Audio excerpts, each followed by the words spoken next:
हमारी कलीसिया अगवा बहन ली की संगति में कोई प्रबुद्धता नहीं होती। वो फॉर्मूले में लिपटी हुई बातें करती हैं। जब हम अपने कर्तव्य में परेशानियों की बात करते हैं, वो परमेश्वर पर भरोसा करने और खुद खोज करने को कहती हैं। वो हमारी परेशानियों में मदद नहीं करती। वो काम की प्रगति में देर करवा रही हैं और बस मंच से लोगों की आलोचना करती है। मैंने उससे इसका जिक्र भी किया है, पर कोई फ़ायदा नहीं। अपने ऐसे व्यवहार से वो एक झूठी अगवा लगती हैं जो व्यवहारिक काम नहीं करती। इसलिए मैं इस बारे में एक रिपोर्ट जमा करने की सोच रही हूँ। तुम्हें यही करना चाहिए। पर मुझे एक बात की चिंता है। वो अहंकारी है और सच्चाई को स्वीकार नहीं करती। अगर उसे पता चल गया कि मैंने उसकी रिपोर्ट की है तो वो मेरे पीछे पड़ जाएगी। हम एक ही कलीसिया में हैं और अक्सर एक दूसरे से टकराते रहते हैं, तो हमारी कैसे निभेगी? मैंने इस बारे में बहुत सोचा है और मैं उसकी रिपोर्ट करना नहीं चाहती, पर मुझे अपराध बोध भी महसूस होता है। समझ में नहीं आता कि मैं इस हालात से खुद को कैसे बाहर निकालूं। जब हमें झूठे अगवा का पता हो पर खुद को बचाने के लिए हम उसकी रिपोर्ट ना करें, तो इसका मतलब है कि हम एक स्वार्थी, भ्रष्ट स्वभाव के काबू में हैं। मुझे पहले ऐसा अनुभव हो चुका है। पिछले साल अगस्त में अपने कर्तव्य से बर्खास्त किए जाने के बाद मुझे दूसरी कलीसिया में भेज दिया गया था। वहाँ मेरी पहली ही सभा में भाई लियांग 1 घंटे देर से पहुंचा। वहाँ कलीसिया अगवा बहन तैन भी थी। मैंने सोचा, मैंने भाई बहनों को कहते सुना है कि भाई लियांग लापरवाह है और अपना कर्तव्य मनमाने ढंग से निभाता है और सभा में हमेशा देर से आता है। आज की सभा में भी वो देर से आया है, इसलिए बहन तैन को इस समस्या पर उसके साथ संगति करनी चाहिए। पर वो इसे हल्के में ले रही थी और कुछ नहीं बोल रही थी। सभा में एक दूसरे भाई ने पैसे की तंगी की बात की और वो काफी दुखी था। हम में से कुछ ने परमेश्वर के कुछ वचन ढूंढे और उन्हें अपने अनुभव से जोड़ा, पर कलीसिया अगवा बहन तैन ने संगति में कोई हिस्सा नहीं लिया। वो कोई जिम्मेदारी नहीं ले रही थी और बिना मदद बेमन से काम कर रही थी। मैं उससे इस बारे में बात करना चाहती थी, पर फिर मुझे लगा कि यहाँ ये मेरी पहली सभा ही थी, शायद मुझे पूरी बात ना पता हो, तो मुझे थोड़ा सब्र करना चाहिए। पर अगली कुछ सभाओं में भी यही सब देखकर मेरा दिमाग घूम गया। कभी कभी हमने परमेश्वर के कुछ वचन ही पढ़े होते कि वो जल्दी से सभा खत्म कर देती और संगति की कोई कोशिश ना करती। मैं सोच रही थी कि एक अगुवा का कर्तव्य परमेश्वर के वचनों पर संगति में भाई बहनों की अगुवाई करना है, ताकि वो सत्य को समझकर परमेश्वर के वचनों की असलियत में प्रवेश कर सकें। पर बहन तैन ना संगति की अगुवाई कर रही थी और ना ही समस्याओं को हल कर रही थी। क्या ये कर्तव्य से बचना नहीं है? बिल्कुल है। अगर यही होता रहा तो सभी के जीवन प्रवेश में देरी हो जाएगी। सही बात है। ऐसी संगति सिर्फ एक दिखावा ही है ना, इससे क्या हासिल होगा? सही कहा।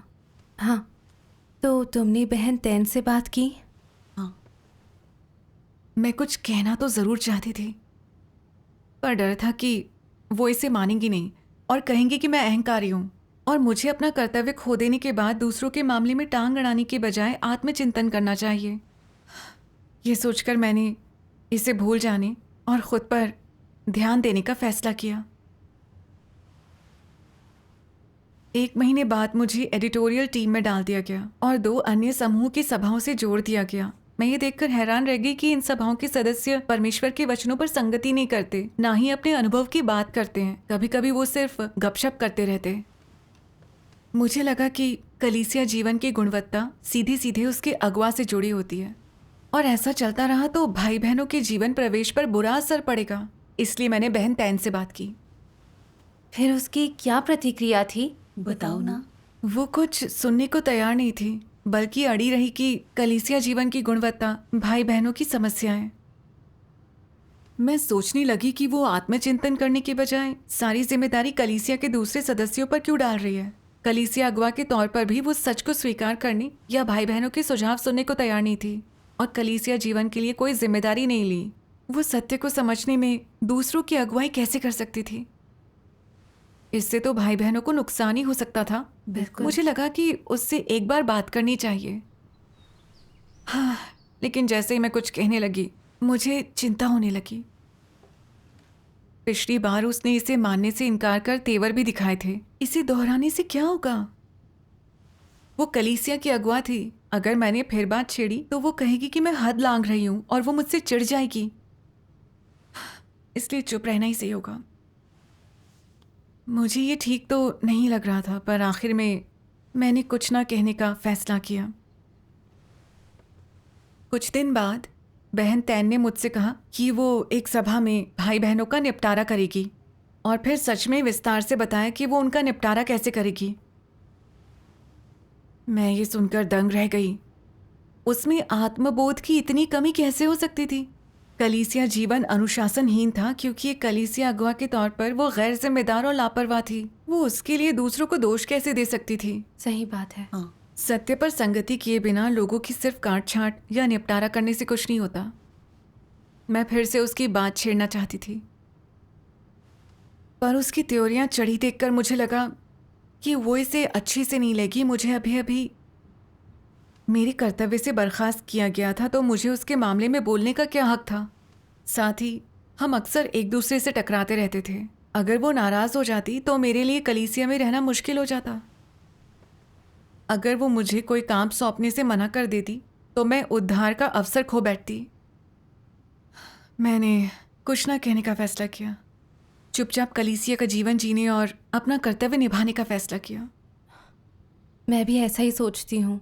डर लगता है कि अगर मैंने बहन ली से बात की और वो नहीं मानी तो वो मुझसे नाराज़ होकर मेरी उपेक्षा ना करने लगे। मुझ में बात करने की हिम्मत नहीं है। बाद में मैं सुसमाचार टीम की सभा में गई तो वो सब कह रहे थे कि जब बहन तैन सुसमाचार के काम की इंचार्ज थी तो उनके साथ सभा ही नहीं करती थी। उन्होंने ये भी कहा कि वो नए विश्वासियों की समस्याएं नहीं सुलझा पा रहे थे, जिस वजह से उन लोगों ने सभाओं में आना ही छोड़ दिया था। मैं सोचने लगी सुसमाचार का काम कितना महत्वपूर्ण है, पर बहन तैन ना उनकी समस्याओं की बात कर रही है और ना उन्हें हल करने के लिए कुछ कर रही है। कितनी गैर जिम्मेदारी की बात है। नए विश्वासियों के मुंह फेरने में बहन तैन का हाथ है क्योंकि उन्हें सिंचन या पोषण नहीं मिल रहा है। मुझे लगा ये बड़ी गंभीर समस्या है और मुझे उससे बात करनी ही होगी। बिल्कुल। फिर मैंने 2 दिन बाद बहन तैन से मिलकर सुसमाचार टीम का मुद्दा उठाया, पर उसने इसे पूरी तरह भाई बहनों के सिर मढ़ दिया। वो किसी भी तरह की जिम्मेदारी नहीं लेना चाहती थी। यहाँ एक झूठे अगुआ की निशानी नहीं है? बिल्कुल है। व्यवहारिक समस्याओं को हल करने के लिए कुछ न करके वो कलीसिया अगुआ के तौर पर अपना कर्तव्य नहीं निभा रही थी। इससे परमेश्वर के घर के काम को नुकसान पहुंचा और भाई बहनों को भी। पर उसने बुरा सा मुंह बनाया और एक शब्द भी नहीं कहा। वो व्यवहारिक काम नहीं कर रही थी, वो अपने कर्तव्य का बोझ नहीं उठा रही थी और वो सत्य को नहीं स्वीकारती थी। इसका मतलब झूठा अगवा होना है और मुझे एक बड़े अगवा को रिपोर्ट करके उसे जल्द उसके ओहदे से हटवाना चाहिए। सही बात है। हमें झूठे अगुआओं के खिलाफ फौरन आवाज़ उठानी चाहिए। सच कहती हो, पर मैं हिचकिचा रही थी। अगर मैंने मामले को उठाया और उसे पता चल गया तो क्या वो कहे कि मैं जानबूझकर उसके पीछे पड़ी हूँ? अगर उसे बर्खास्त कर दिया गया तब तो ठीक है, पर अगर नहीं किया गया तो वो भड़क नहीं जाएगी? तो मेरे लिए इस कलीसिया में रहना बहुत मुश्किल हो जाएगा। अगर उसने मुझे घर वापस भेज दिया और मैं कर्तव्य नहीं निभा पाई तो मैं उद्धार का अवसर खो बैठूंगी। तो क्या आस्था के मेरे तमाम वर्ष बेकार नहीं चले जाएंगे? इसलिए मैंने उसकी समस्याओं की शिकायत करने की बात छोड़ देने की सोची और बस उस समय का कर्तव्य निभाती रही। पर इस फैसले के बाद मैं बेचैन सी महसूस करने लगी। मुझे पता था बहन तैन झूठी अगवा थी, पर मैं चुप रही थी। ये परमेश्वर के घर की मर्यादा के खिलाफ था। बिल्कुल। मैं अजीब उलझन में थी, इसलिए मैंने परमेश्वर के सम्मुख प्रार्थना की, हे परमेश्वर, मैंने बहन तैन की परेशानियां देखी हैं और मैं परमेश्वर के घर के काम को बचाने के लिए उसकी शिकायत करना चाहती हूँ, पर मैं थोड़ी चिंतित हूँ। मुझे डर है कि वो भड़क जाएगी और बदला लेगी। कृपया मेरा मार्गदर्शन करें ताकि मैं अंधेरी ताकतों से उबरकर सत्य का अभ्यास कर सकूं। आमीन। इसके बाद मैंने परमेश्वर के वचनों का एक वीडियो देखा। चलो हम उसे देखते हैं। ठीक है। सर्वशक्तिमान परमेश्वर कहते हैं, एक अगुआ या कार्यकर्ता के साथ व्यवहार करने के तरीके के बारे में लोगों का रवैया कैसा होना चाहिए। अगर वो जो करता है वो सही है तो तुम उसका पालन कर सकते हो। अगर वो जो करता है वो गलत है तो तुम उसे उजागर कर सकते हो, यहां तक कि उसका विरोध कर सकते हो और एक अलग राय भी जाहिर कर सकते हो। अगर वो व्यावहारिक कार्य करने में असमर्थ है और खुद को एक झूठे अगुआ, झूठे कार्यकर्ता या मसीह विरोधी के रूप में प्रकट करता है, तो तुम उसकी अगुवाई को स्वीकार करने से इनकार कर सकते हो। तुम उसके खिलाफ शिकायत करके उसे उजागर भी कर सकते हो। हालांकि परमेश्वर के कुछ चुने हुए लोग सत्य को नहीं समझते और विशेष रूप से कायर हैं, इसलिए वे कुछ करने की हिम्मत नहीं करते। वे कहते हैं, अगर अगुआ ने मुझे निकाल दिया तो मैं बर्बाद हो जाऊंगा। अगर उसने सबको मुझे उजागर करने और मेरा त्याग करने पर मजबूर कर दिया तो मैं परमेश्वर पर विश्वास नहीं कर पाऊंगा। अगर मैंने कलीसिया को छोड़ दिया तो परमेश्वर मुझे नहीं चाहेगा और मुझे नहीं बचाएगा। कलीसिया परमेश्वर का प्रतिनिधित्व करता है। क्या सोचने के ऐसे तरीके उन चीजों के प्रति ऐसे व्यक्ति के रवैये को प्रभावित नहीं करते हैं? क्या वास्तव में ऐसा हो सकता है कि अगर अगुआ ने तुमको निकाल दिया तो तुमको बचाया नहीं जाएगा?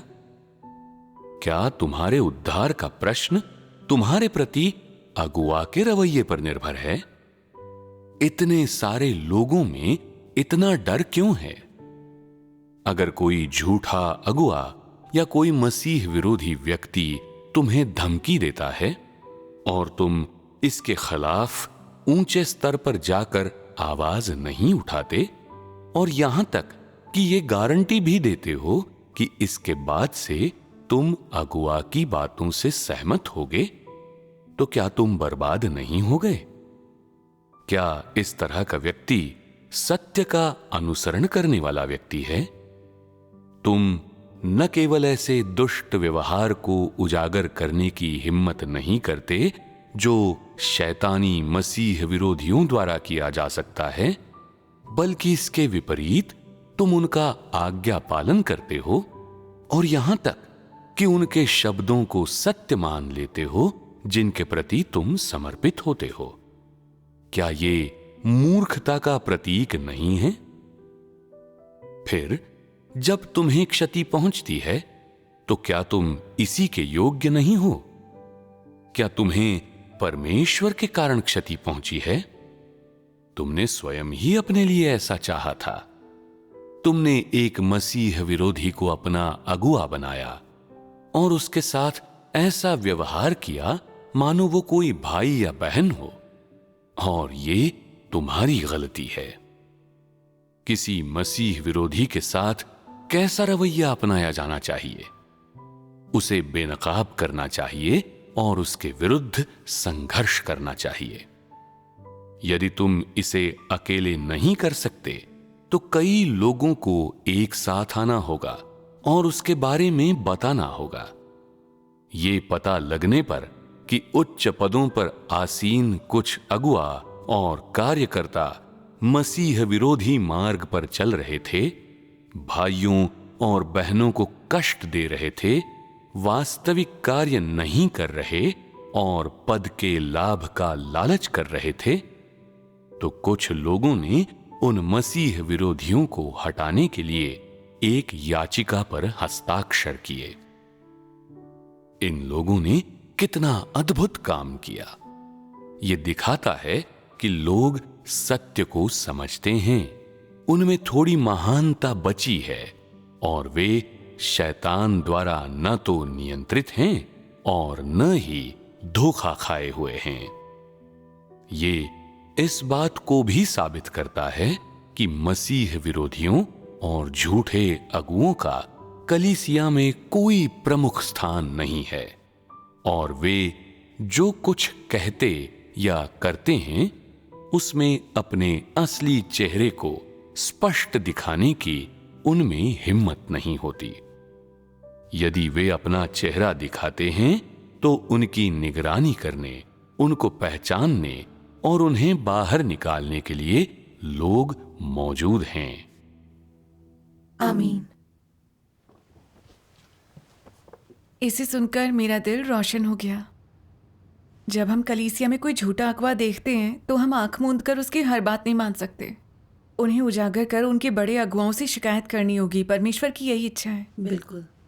बहन तैन व्यवहारिक काम नहीं करती और वो झूठी अगवा है, पर मुझ में उसकी समस्या के बारे में बोलने की हिम्मत नहीं थी क्योंकि मैं इसे नकारात्मक नज़रिए से देख रही थी।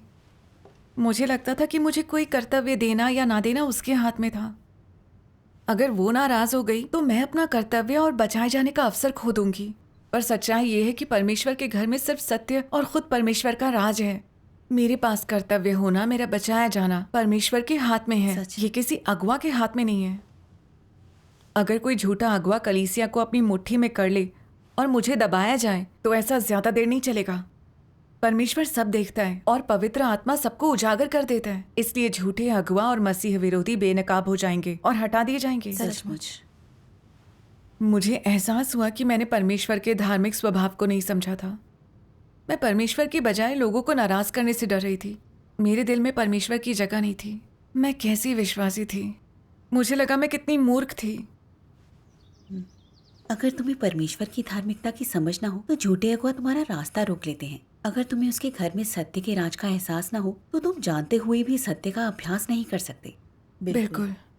मैं सोच रही थी कि खुद अगवा न होने के कारण मैं उसकी कमियां नहीं गिना सकती थी, वरना लोग मुझे अपने काम से मतलब रखने के लिए कहेंगे। ये इसे देखने का सही तरीका नहीं था।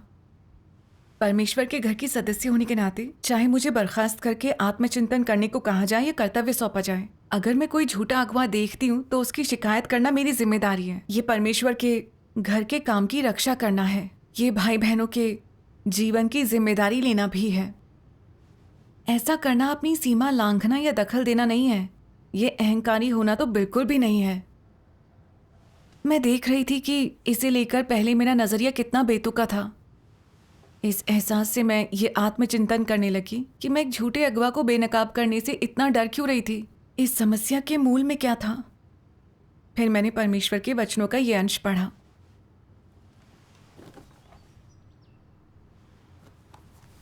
विवेक और सूझबूझ दोनों ही व्यक्ति की मानवता के घटक होने चाहिए। ये दोनों सबसे बुनियादी और सबसे महत्वपूर्ण हैं।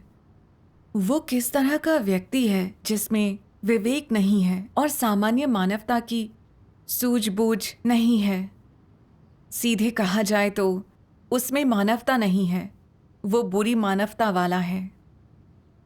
आओ इसका बारीकी से विश्लेषण करें। ये व्यक्ति भ्रष्ट इंसानियत को किस तरह से व्यक्त करता है कि लोग कहते हैं कि इसमें इंसानियत है ही नहीं।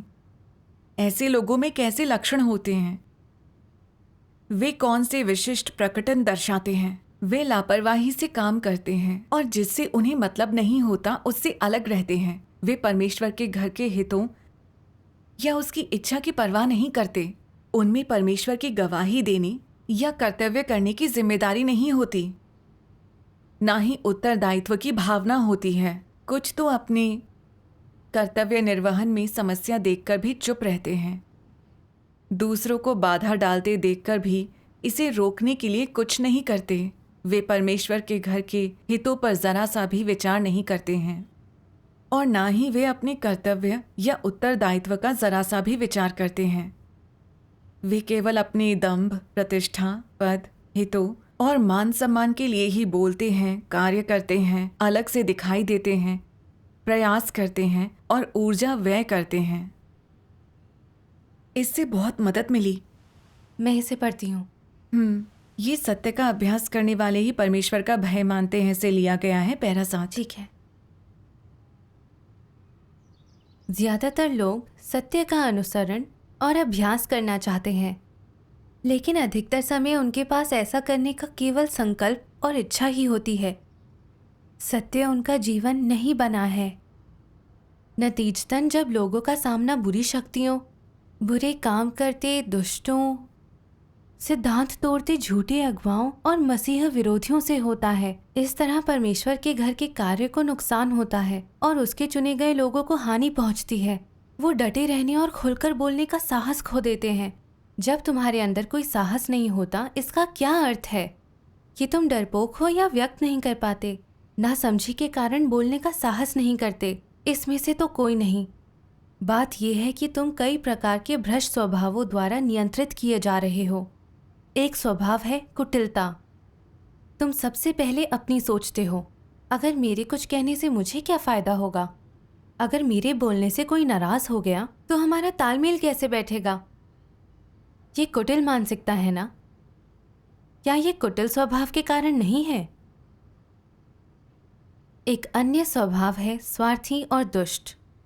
तुम सोचते हो परमेश्वर के घर के हित के नुकसान का मुझसे क्या संबंध, मैं क्यों परवाह करूं, इससे मेरा कोई ताल्लुक नहीं, इसके बारे में कुछ देख सुनकर भी कुछ करने की जरूरत नहीं, ये मेरी जिम्मेदारी नहीं है, मैं कोई अगुवा नहीं हूं।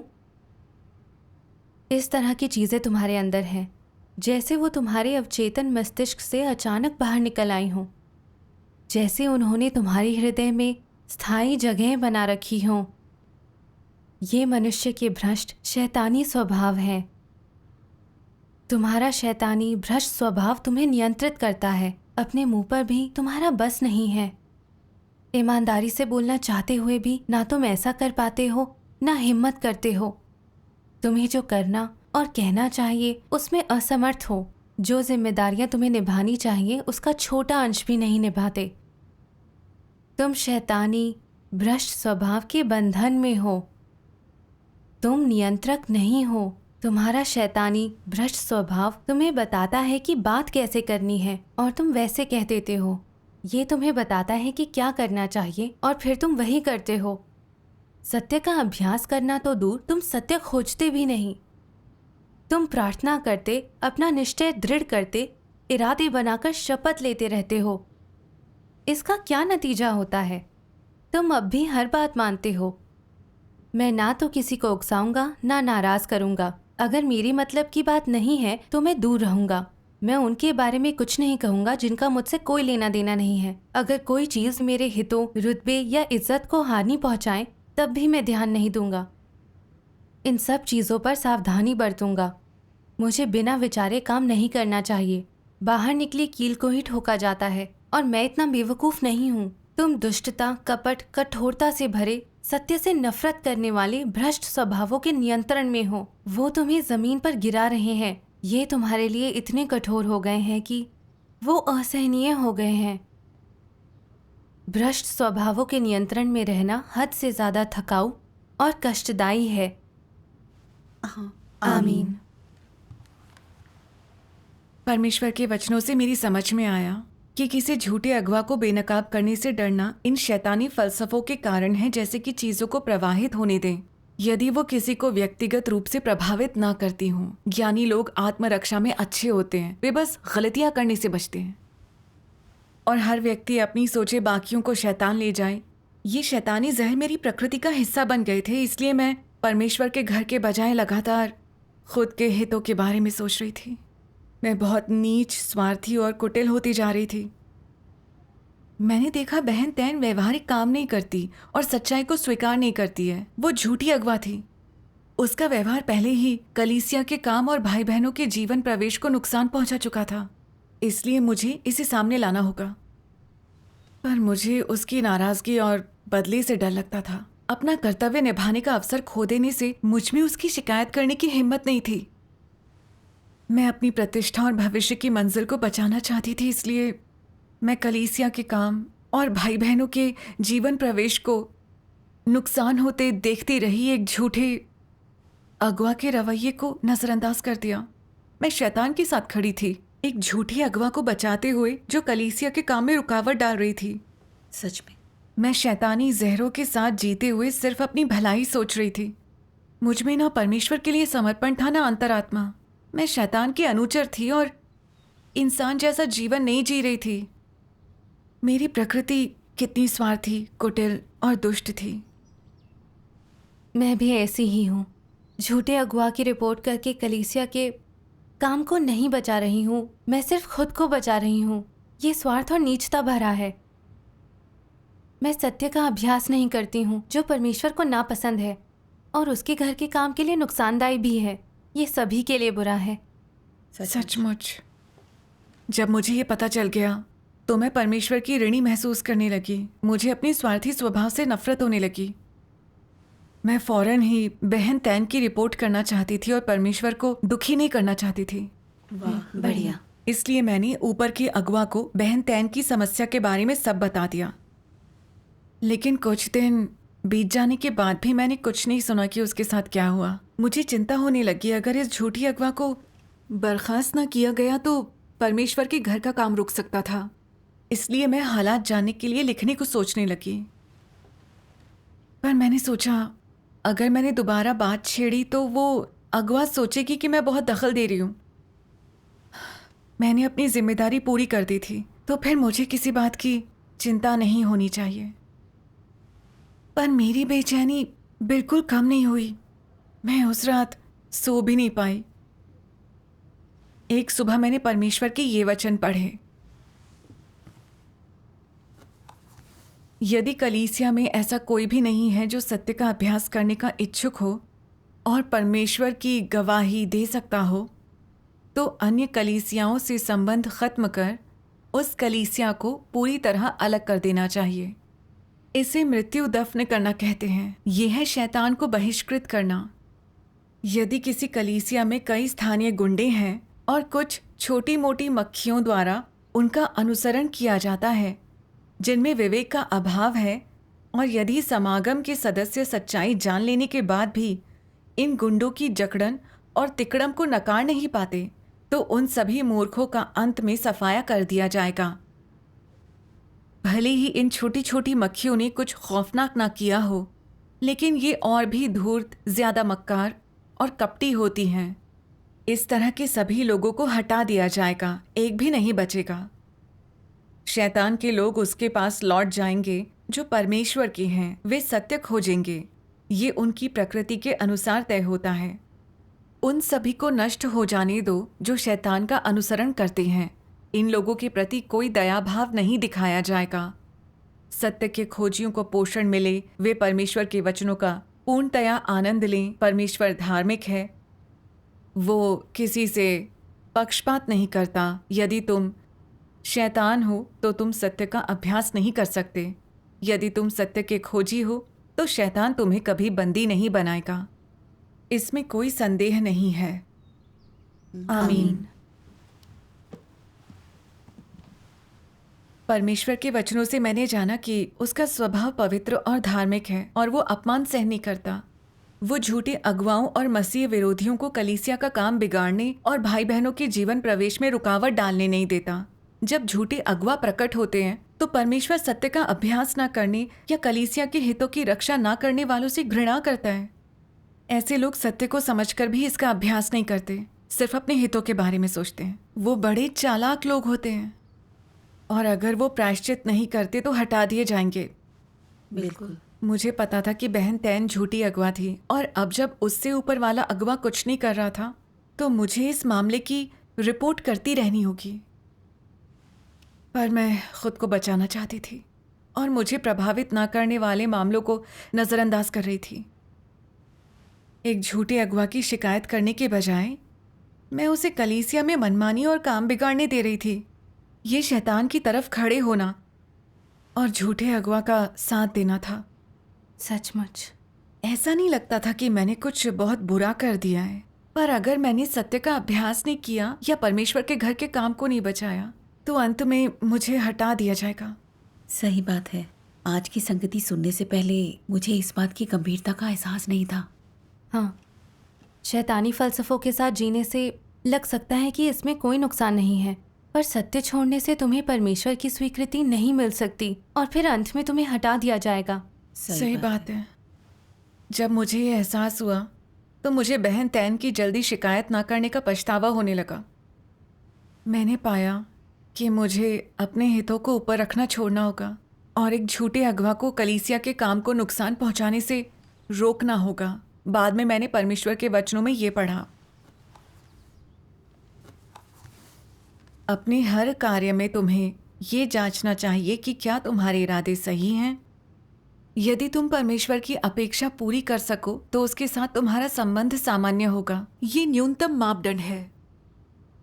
अपने इरादों पर गौर करो और अगर तुम्हें पता लगे कि गलत इरादे पैदा हो गए हैं तो उन्हें नकारो और परमेश्वर के वचनों का अनुसरण करो। इस तरह तुम एक ऐसे व्यक्ति बन जाओगे जो परमेश्वर के समक्ष सही है, जो बदले में दर्शाएगा कि परमेश्वर के साथ तुम्हारा संबंध सामान्य है और तुम जो कुछ करते हो वो परमेश्वर के लिए है, न कि तुम्हारे लिए। तुम जो कुछ भी करते या कहते हो उसमें अपने हृदय को सही बनाने और अपने कार्यों में नेक होने में सक्षम बनो। अपनी भावनाओं से संचालित मत हो, ना अपनी इच्छा के अनुसार कार्य करो। ये परमेश्वर के विश्वासियों के लिए जीने के सिद्धांत हैं। आमीन। आमीन। परमेश्वर के वचनों ने मुझे आगे का रास्ता दिखाया। हमें परमेश्वर की अपेक्षाओं के अनुसार कर्म करना चाहिए और उसकी जांच पड़ताल को स्वीकार करना चाहिए। जब हमें पता चले कि हमारी निजी मंशाएं सही नहीं हैं, तो हमें खुद की इच्छाओं को भूलकर सत्य का अभ्यास करना चाहिए। परमेश्वर की यही इच्छा है। सही बात है। बड़े अगुआ ने बहन तैन के मामले में देर कर दी, हालांकि मुझे इसके पीछे का कारण नहीं पता था। पर ये मेरा इम्तिहान था ये देखने को कि क्या मैं अपने खुद को छोड़कर सत्य सिद्धांतों की रक्षा कर सकती हूँ।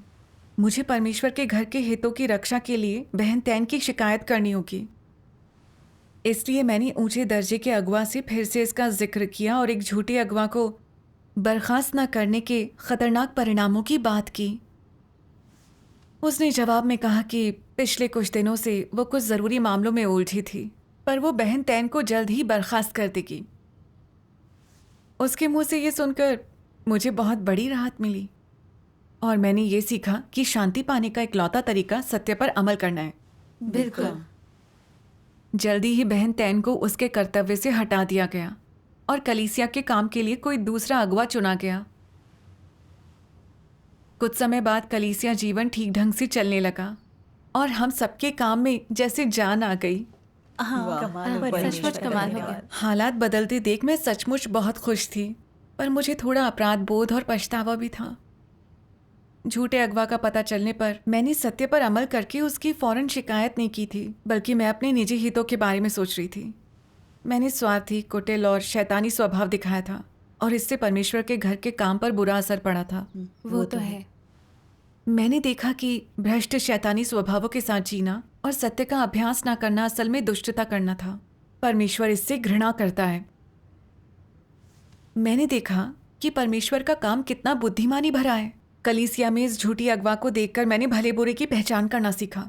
मैंने ये भी अनुभव किया कि एक झूठा अगवा परमेश्वर के चुने हुए लोगों का कितना बड़ा नुकसान कर सकता है और उसे बर्खास्त करना परमेश्वर के धार्मिक स्वभाव का प्रदर्शन है। ये परमेश्वर के चुने हुए लोगों की रक्षा और उद्धार है। बिल्कुल। मैंने देखा कि परमेश्वर के घर में मसीह और सत्य का बोलबाला है और कोई भी व्यक्ति अपनी मनमानी नहीं चला सकता। किसी का ओहदा कितना ही ऊंचा क्यों ना हो, अगर वे परमेश्वर की इच्छा के अनुसार नहीं चलते तो वे परमेश्वर के घर में कदम नहीं जमा पाएंगे और हटा दिए जाएंगे। सिर्फ परमेश्वर के वचनों पर अमल करना ही उसकी इच्छा के अनुरूप है। सही बात है। परमेश्वर का धन्यवाद। तुम्हारी संगति बढ़िया है। मुझे अब पता है क्या करना है। मुझे जल्द ऊंचे अगुआ से बहन ली के बारे में बात करनी है। बिल्कुल ठीक।